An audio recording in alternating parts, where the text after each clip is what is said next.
بسم الله الرحمن الرحیم. جلسه دوم با نام یاد خدا شروع میکنیم و در ادامه جلسه قبل که با هم دیگه صحبتی داشتیم راجع به بحث تفاوت‌های پروکاریوتا و یوکاریوتا، گفتیم که شاخصه پروکاریوتا باکتریا محسوب میشن. ما در مورد باکتریا صحبت میکنیم ابتدا و بعد از اون به سراغ یوکاریوتا میریم که شامل حجرات حیوانی، قارچ‌ها، نباتات و آغازیان میشن که ما در این جمله فقط به قسمت حیوانات کار داریم. یعنی ما با آغازیان، نباتات و همچنین قارچ‌ها کار نداریم، فقط راجع به حیوانات صحبت میکنیم. این مباحث ان شاء الله هر کدوم در مضمون مربوطه ان شاء الله مورد بررسی قرار خواهد گرفت. یک تفاوت دیگری که موجود هست میان این دو بحث هسته. در پروکاریوت ها دی ان ای در هسته نیست چون قشای هسته نداره، قبلا صحبت کردیم حضوری. اما در یوکاریوت ها معکوسه، ما قشای هسته‌ای مشخص داریم. یک قشای هسته‌ای مشخص باعث میشه که هسته کاملا جای مشخص باشه. در پروکاریوت ها ما دی ان ای داره یک رشته که برای میگیم آر ان ای، اما در مورد یوکاریوت ها دی ان ای ما دو رشته ای هست. حجرات پروکاریوت دیواره حجروی دارن یا سل وال دارن، اما حجرات یوکاریوت سل ممبرین دارن یا قشای حجروی دارن. و همچنین بعضی از ارگانل های داخل پروکاریوت ها نسبت به ارگانل های یوکاریوت ها کوچکترن. تعداد اینا یک مقدار کمتر هم هست، کوچکتر هم هستن که در داخل مباحث مربوطه ان شاء الله با صحبت خواهیم کرد که کدوم ها هست، کدوم ها نیست، کدوم ها کوچک است، کدوم ها بزرگ است. اینا رو مفصلا با شما صحبت خواهیم کرد. خب مبحث بعدی که مطرح هست در مورد باکتری ها که شاخصه پروکاریوت ها هست، بحث تکامل نوعه، بحث روند تکامل نوعه که از میلیون ها سال قبل بر روی زمین بودن. بیش از 5000 نوع شناسایی شده. این نشان از تنوع عمیق این موجودات است بر روی کره زمین که شما ملاحظه میفرمایید و خیلی مسئله مهمی هم هست که این تنوع وجود داره. خب ما به دلیل کمبود وقت مجبوریم قسمتی از مطالب کسر بکنیم. این سلاید جزو همون سلاید هست که از نوعیت تامین مواد خوراکی مورد بررسی قرار میگیرن که در این سلاید ما مطالب حذف میکنیم و میریم به سراغ مطالب بعدی چون زیغ وقت داریم و در این وقت کوتاه نمیتونیم راجع به مسائل موارد همگی صحبت کنیم. خب ما از نگاه کلیت با قسمت یو باکتری ها کار داریم. سردسته های باکتری های امروزی دو دسته هستند. یک دسته به نام آرکی باکتری ها، یک دسته به نام یو باکتری ها. آرکی باکتری ها شامل متانوژن ها، ترموفیل ها و همچنین هالوفیل ها هستند و در مبحث بعدی متانوژن ها، ترموفیل ها و هالوفیل ها رو ما داریم. خب اینا را مورد بررسی قرار خواهیم داد. متانوژن ها در مرداب‌ها زندگی میکنن، ترموفیل ها حرارت دوستن، در آب‌های داغ زندگی میکنن و هالوفیل ها شور موارد یا قسمت های شور دوست دارن که در موارد یا جاهایی که پر از نمک زندگی میکنن. اینا رو قبلا مفصلا صحبت کردیم، به دلیل ضیق وقت صحبت میگذاریم برای آینده. خب یو باکتری ها همون قسمتی که ما با اونا کار داریم شامل 3 دسته‌اند: باکتری های عالی، باکتری های حقیقی و باکتری های پست. ما بیشترین کار با قسمت باکتری های حقیقی داریم که صحبت خواهیم کرد. باکتری های عالی رشته مانندن مثل کپک های بر روی نان که اینا هم باکتری محسوب میشن، هم قارچ که ما با اینا کار نداریم. اینها در محیط پیرامون ما شما هستن، اما مباحث بیماریزنی اینا خیلی مطرح نیست. یعنی خیلی در مورد بیماریزایی با هم دیگه صحبتی نداریم در این مورد. مثلا اکتینومایسیس ساکاری که در داخل نان هست که ما شما صحبت کردیم. یک نوع باکتری هست، باکتری حقیقی بریم میگن یا به اصطلاح اکچوال باکتریا. باکتریایی هستن که عمده باکتریای بیماریزا در همین دسته هستند، شامل اشکال کوکسی، باسیل و مارپیچ هست. یک قسمت سومی هم هست به نام باکتری های هست. این باکتری ها با میکروسکوپ نوری معمولا قابل مشاهده نیست، بسیار ریزن، به اندازه بزرگترین ویروس هاین و خدمت شما شامل 3 گروه مایکوپلاسما، ریکتسیا و کلامیدیا است که هر 3 بیماریزان، اما در مورد انسان بیماریزی از این خیلی مطرح نیست. در مورد انسان بیماریزی از این خیلی مطرح نیست، فقط اون قسمت وسط یا باکتریای حقیقی هست که از نگاه کاری برای ما اهمیت داره. خب اشکال باکتری رو ملاحظه بفرمایید. قبلا هم صحبت کردیم با هم، همونطور که ملاحظه میکنین کوکسی دوتایی، استرپتوکوک، استاف و سایر موارد که فقط اسم هست، شما اشکال ببینید. مثلا این باکتری گرد هست، این باکتری باسیل هست، یا این باکتری به صورت یک قطره هست، یا این باکتری به صورت یک فنری هست که اسپیروکت میگن. خب دسته‌بندی از اینا شما میتونید مورد بررسی قرار بدین و سلایدار انشاءالله مطالعه بکنید که به شما کلیات بگیم. خب مجددا اشکال میبینید. اشکال گرد ممکنه دو تا شکل گرد کنار هم چسبیده باشه که در این تصویر میبینید، یا ممکن است اشکال گرد با هم دیگه متصل باشن که در این تصویر میبینید، یا اشکال گرد به صورت خونه در کنار هم قرار بگیرن که در این تصویر میبینید، یا به صورت چارتایی در کنار هم گذاشته باشن که این تصویر رو هم ملاحظه میفرمایید. به صورت مفصل میتونید مشاهده کنید. خب اشکال باسیل ممکنه به صورت تنهایی تکی انفرادی باشه، ممکنه به صورت دیپلو باسیل باشه یعنی دو تا، ممکنه استریپتو باسیل باشه یعنی چند تا باسیل کنار هم که ملاحظه میفرمایید، یا کوکو باسیل باشه. کوکو باسیل یعنی هم که هم گرده هم باسیله، یعنی هم کوکسی هم باسیله که وسط از دو تای ملاحظه میفرمایید. کاملا به وضوح تصاویر مشاهده میفرمایید. خب تصاویر ملاحظه بفرمایید. تصاویر کاملا به وضوح قابل رؤیت است. انواع و اقسام باکتری ها که قبلا هم با شما راجع به این موارد صحبت کردیم. تصاویر بیانگر وضوحیت، تکامل و تکوین باکتری ها است که در تصویر ملاحظه میفرمایید. میتونید ملاحظه بکنید. چند لحظه روی از این سلاید ما فوکوس داریم که بتونیم اشکال باکتری ببینیم به صورت گرد، به صورت باسیل، به صورت فوزیفور یا لبتیز هلالی، به صورت قطره، به صورت یک فنر یا به صورت یک فنر مارپیچه. بسیار مارپیچ های زیاد که ملاحظه میفرمایید در این تصویر کاملا به وضوح مشخص. خب ملاحظه بفرمایید تصاویر یک بار دیگه نگاه بکنین. از سمت چپ و راست میتونین تصاویر ملاحظه بفرمایید.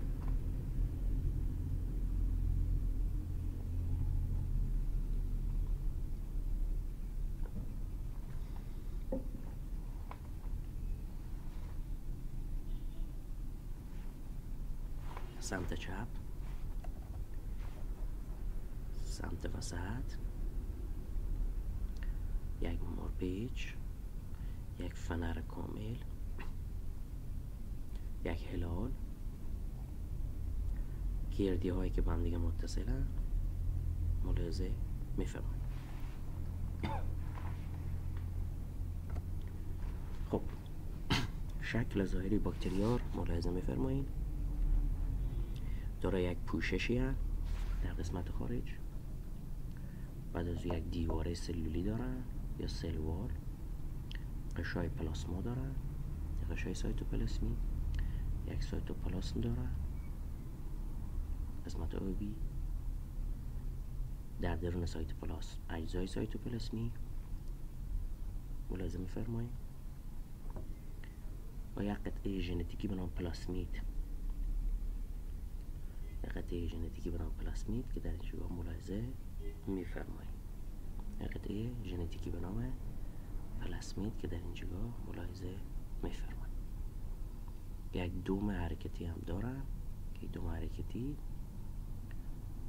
شامل مواردی هست که میتونه باکتری حرکت بده. یک دوم حرکتی شامل مواردی هست که میتونه باکتری رو دارای حرکت بکنه. همونطور که ملاحظه میفرمایید دوم حرکتی داره.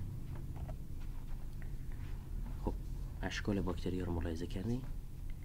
حالا اسامی رو به شما نوشته کردیم. اندازه از نیم تا 40 میکرون قابل تغییره. دو عامل داره، یک محیط رشد، یک محیط کشت. باکتری بیضوی یا دایره‌ای میگیم کوکسی، باکتری میله شکل میگیم باسیل، باکتری های مارپیچ میگیم اسپریلیوم، باکتری های فنریر میگیم اسپیروکیت و در نهایت باکتری های شاخیر که جزو باکتری های عالیه اونو میگیم اکتینومایسیس یا اکتینومایسیت. خب اما ویژگی های باکتری ها، ویژگی های عمومی باکتری ها خدمت شما توضیح خواهیم داد. یک، اولین جانداران تکامل یافته‌اند که ساختار حجره‌ای دارند. همگی پروکاریوتن، فاقد هسته، اکثرا دارای دیواره حجروی از جنس پپتیدوگلیکانه، ماده ژنتیکی به صورت مولکول دی ان ای حلقویه، در بعضی از نقاط به چین خورتگی‌های به نام مزوزوم چسبیده، برخی دارای تاژک پروتئینی هستند، برخی دارای پیلی هستند. خب ماده ژنتیکی اینا به صورت حلقوی و یک رشته در درون هسته پراکنده است. دارای تاژکن برای حرکت میکنن. برخی دارای پیلی هستند که این پیلی ها هم در حرکت نقش بسیار عمده دارن. برخی دارای پلازمیدن، یعنی قطعه کروموزومی ژنتیکی که در انتقال ژن ها از یک باکتری به یک باکتری دیگه نقش داره. بعضی دارای پوشش کپسولن، برای میگن LPS لوپی پولیساکاراید که نقش حفاظتی داره. بعضی ها هم در شرایط بسیار سخت آب و هوایی میتونن تشکیل یک اندوسپور بدن. که اندوسپور در یک قشای بسیار مجهزی ما شرایطی ایجاد میکنیم که باکتری بتونه زنده بمانه و بعد از اینکه شرایط به حالت طبیعی برگشت باکتری میتونه مجددا فعال بشه. پس بعضی دارای کپسولن جنسی LPS هست، لیپوپولیساکاراید. بعضی ها دارای یک اندوسپور یا یک قشای محافظتی سرمایشی هست که به اینها کمک میکنه که در شرایط نامساعد آب و هوایی فعال شن. خوب، تقسیمات حجره باکتری ها از نوع بیناری فیزیون هست. ملاحظه میفرمایید یک باکتری از وسط به دو باکتری تقسیم میشه. در نهایت این شکاف به وجود میاد، یک باکتری بالا، یک باکتری پایین. از یک باکتری ما دو باکتری خواهیم داشت. از یک باکتری ما دو باکتری خواهیم داشت. به این تقسیمات به نام بیناری فیزیون یاد میشه. تصویر ملاحظه بفرمایید دقیق. از یک باکتری دو باکتری.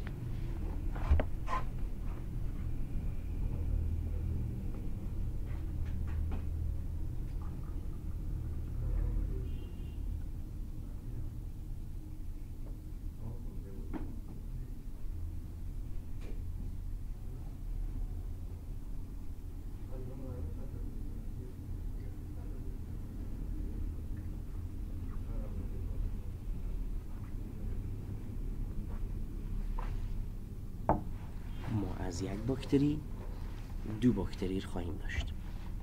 تصویر مجددا ملاحظه بفرمایید.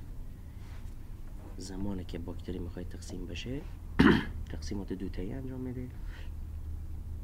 از وسط و یک باکتری دو باکتری به وجود خواهد آمد.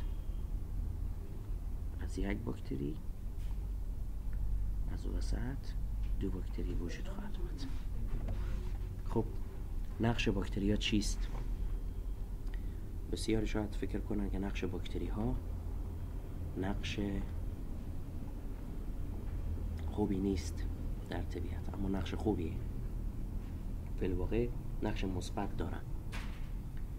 چند تا از مهمترین وظایف اینا خدمت شما میگیم. در تجزیه اجساد نباتات و حیوانات نقش دارن. اجساد حیوانات و نباتات رو تجزیه میکنن در طبیعت.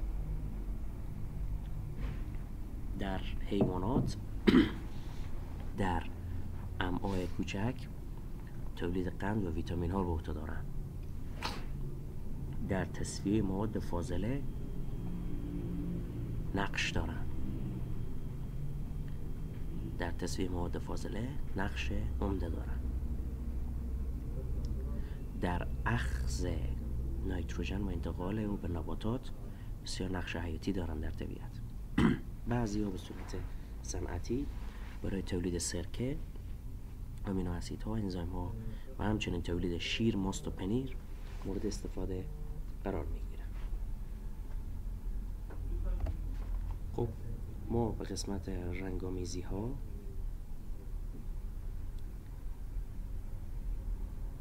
باید صحبت کنیم با شما و بگیم که در حقیقت رنگامیزی به چه صورتی انجام میشه. رنگامیزی ها چند نوعه که به صورت کلی بر اساس نوع رنگه که اینها رو هم در بیولوژی به صورت لابراتواری و آزمایشگاهی خدمت شما صحبت خواهم کرد. این هم رنگ هایی هست که برای دیدن باکتری ها از اونها استفاده میشه که بعداً خدمت شما صحبت خواهیم کرد. این هم ترکیبات یوده و ترکیبات دیگر که به دلیل ضیق وقت اینا رو از درس حذف میکنیم. راجع به از اینا صحبتی نخواهیم کرد. این هم افرادی هستن که رنگامیزی به صورت حرفه‌ای در بیولوژی تثبیت کردن که به نام رنگامیزی گرام به نام آقای هانسن گرام نامگذاری شده که در لابراتوار به شما نشان داده خواهد شد. این هم موادی است که در این رنگامیزی مورد استفاده قرار خواهد گرفت که در لابراتوار مفصلا برای شما توضیح داده خواهد شد. اینا جهت اطلاعات عمومی میتونیم مطالعه داشته باشیم. بگم در نهایت که رنگامیزی ها هست که باکتری ها ما به دو صورت خواهیم داشت. یک نوع باکتری های رنگ صورتی، یک نوع باکتری های رنگ بنفش. خب ما درس تا به ابتدای ویروس ها در جلسه دوم ختم میکنیم. انشاءالله که دروس شما مفید و واقع قرار گرفته باشه و انشاءالله از جلسات آینده و پس ویروس ها با شما به صورت حرفه‌ای شروع میکنیم و راجع به ویروس ها با شما صحبت خواهیم کرد که ویروس ها چیستن، چه مکانیسم های بیماریزایی دارن، برای چی به وجود می آید و مواردی که موجبات دردسر برای جامعه میشن در خدمت شما مفصلا توضیح خواهیم داد. انشاءالله که با داشتن اسلایت ها و مطالعه دقیق موارد و مسائل در ذهن شما انشاءالله بشینه و موارد در استفاده بکنین تا در ذهن شما جایگزین بشه. باکتری ها و شاخصی پروکاریوت ها ما ختم کردیم. راجع به یوکاریوت ها خیلی صحبت نکردیم که انشاءالله در جلسات آینده راجع به از این موضوع هم با شما صحبت خواهیم کرد. در پناه خدا باشین. امید دیدار در جلسه آینده.